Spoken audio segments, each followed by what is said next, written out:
The live TV, सच सबसे आगे।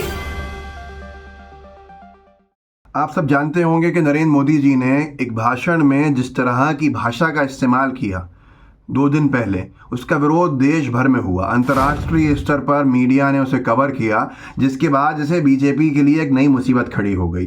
मोदी जी ने क्या भाषण दिया था वो तो आपको मालूम ही होगा। मैं आपको इस वीडियो में बताऊंगा कि कैसे उसके बाद यू टर्न लेके मुस्लिम प्रेम जताना शुरू किया मोदी जी ने।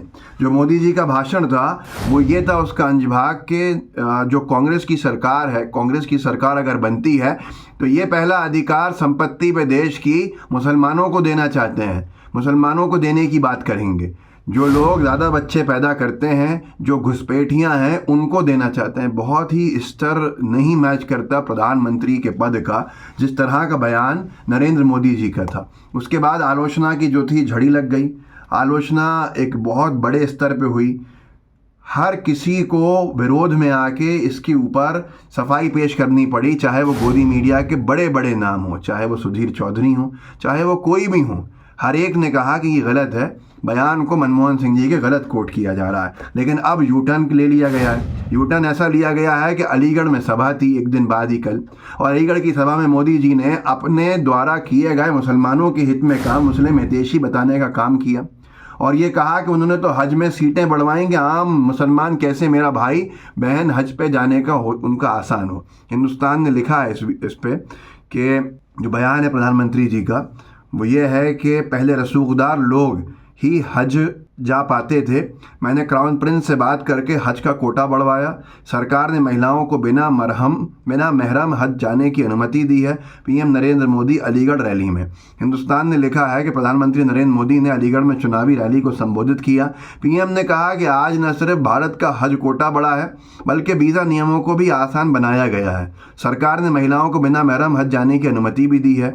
इसके बाद तो लोगों ने बीजेपी के अनभक्तों को टैग करना शुरू कर दिया कि देखो मोदी जी कह रहे हैं कि पिछली सरकारों ने कुछ नहीं किया, मुसलमानों के हित में तो मैंने काम किया है, मैंने उनको हज पे भेजने का काम किया कि ज़्यादा से ज़्यादा संख्या में कैसे हज पे जा सके मेरे मुस्लिम भाई बहन।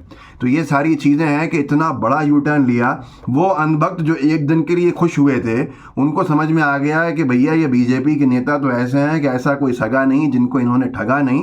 और बीजेपी के विरोध में जो माहौल बन रहा था उसे रोकने की कोशिश करते करते बीजेपी के सबसे बड़े नेता मुस्लिम परस्त बन बैठे अलीगढ़ में जाके।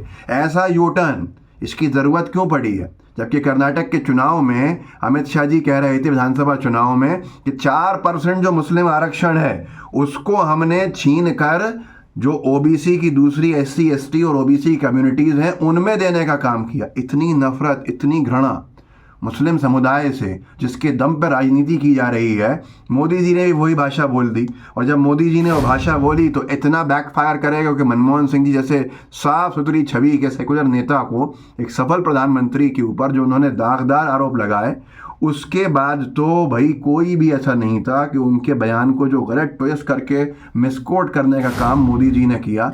हिंदू मुस्लिम नफरतें जिससे फैल जाती हैं कि सुधीर चौधरी तक जैसे पत्रकार जिनका पूरी ज़िंदगी आज की निकलती है मोदी समर्थन में, बीजेपी के समर्थन में और माहौल बनाने में, वो भी मजबूर हो गए ये बताने में कि मनमोहन सिंह जी ने ऐसा नहीं कहा जैसा प्रधानमंत्री जी कोट कर रहे हैं। ये कुछ स्क्रीनशॉट्स हैं उनके शो के कि बीजेपी का कोर वोटर यही चाहता है क्या। और ये उनका एक आखिरी स्क्रीनशॉट है जिसमें वो पढ़ के सुना रहे थे कि बयान मनमोहन सिंह जी का ये था असली। मेरा मानना है कि हमारी सामूहिक प्राथमिकताएं बिल्कुल साफ हैं।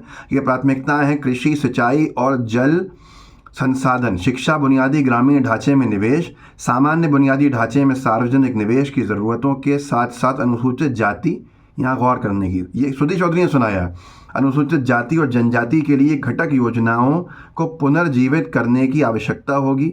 हमें ये सुनिश्चित करने के लिए नवीन योजनाएं बनानी होगी कि अल्पसंख्यक, खासकर मुस्लिम अल्पसंख्यक विकास के लाभों में समान रूप से भागीदार बनने के लिए सशक्त हो।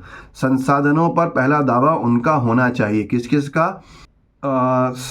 अनुसूचित जाति, जनजाति, अन्य पिछड़े वर्ग, अल्पसंख्यक, महिला और बच्चे, इन सब का होना चाहिए। जिसको मोदी जी ने कहाँ से कहाँ जोड़ा, वो जो अमित मालविया के IT सेल ने दुष्प्रचार और नफरतबाजी के लिए काट पीट की वीडियोस चलाए थे 10 साल पहले, उससे जोड़ कर रख दिया 15 साल पहले।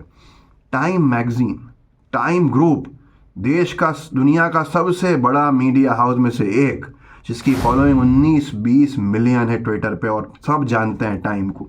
टाइम ने अपना आर्टिकल लिखा कि Modi accused of hate speech towards Muslim in campaigning. Indian prime minister Narendra Modi is under fire for invoking anti Muslim tropes in a speech on Sunday as he campaigns. Bharat के प्रधानमंत्री नरेंद्र मोदी एक तरह से उनके ऊपर अंडर फायर हैं कि कैसे उन्होंने मुस्लिम विरोधी अपनी स्पीच में जो भाषा का उपयोग किया है संडे को दिन जैसे उनके प्रचार के दौरान, जबकि नफरतबाजों की तो खैर कोई इंतहा नहीं। अगर आप गलत फहमी में एक ऑप इंडिया करके media so called media house को वाकई में न्यूज़ एजेंसी समझते हैं तो आपसे बड़ा बेवकूफ़ कोई नहीं है। नफ़रतबाजी का अड्डा ये नुपुर जय शर्मा चलाती हैं और इनकी नफ़रतबाजी की कोई सीमा नहीं है। झूठी खबरें, ट्विस्टेड खबरें, उसमें कैसे मुस्लिम एंगल लाया जाए, कैसे मुसलमानों के ख़िलाफ़ नफ़रत घुली जाए। इन्होंने मोदी जी की वो स्पीच शेयर करके जो उन्होंने मुस्लिम विरोधी दी थी, लिखा कान तरस गए थे, इनको बड़ी खुशी हुई थी। लेकिन एक ही दिन में खुशी तबाह कर दी मोदी जी ने अलीगढ़ पे यू टर्न लेकर, अलीगढ़ में हज को लेकर। एक मिस्टर सिन्हा करके 2 कौड़ी का नफरतबाज है, इसके मोहल्ले वाले इसको नहीं जानते होंगे, मैं ये दावा कर रहा हूँ। क्या असली नाम है? ये असली नाम लिखता भी नहीं है अपना, रात दिन सिर्फ नफरतबाजी है। इसने भी ये स्पीच शेयर करी, लिखा था Modi we were missing in this election campaign, the vintage Modi, the meltdown of LW is worth watching.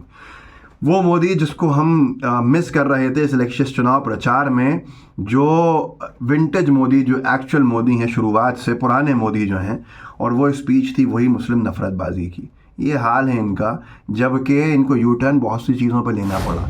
U turn इसलिए भी लेना पड़ा, कांग्रेस पार्टी ने इनके झूठ की शिकायत कर दी मोदी जी की चुनाव आयोग में।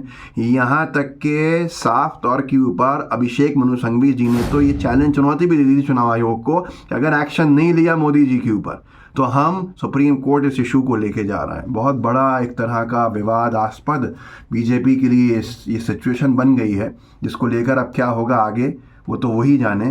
केरला के मुख्यमंत्री ने भी अपनी तीखी आपत्ति इस पर दर्ज कराई है और साफ तौर के ऊपर जो नफरतबाजी की कोशिश की थी वो बैकफायर कर गया। इस वीडियो को आगे बढ़ाइएगा, लोगों को जागरूक कर सकते हैं ज़रूर कीजिए, व्हाट्सएप ग्रुप्स में शेयर कीजिएगा ताकि लोग जागरूक हों। जय हिंद, जय भारत। द लाइव टीवी, सच सबसे आगे।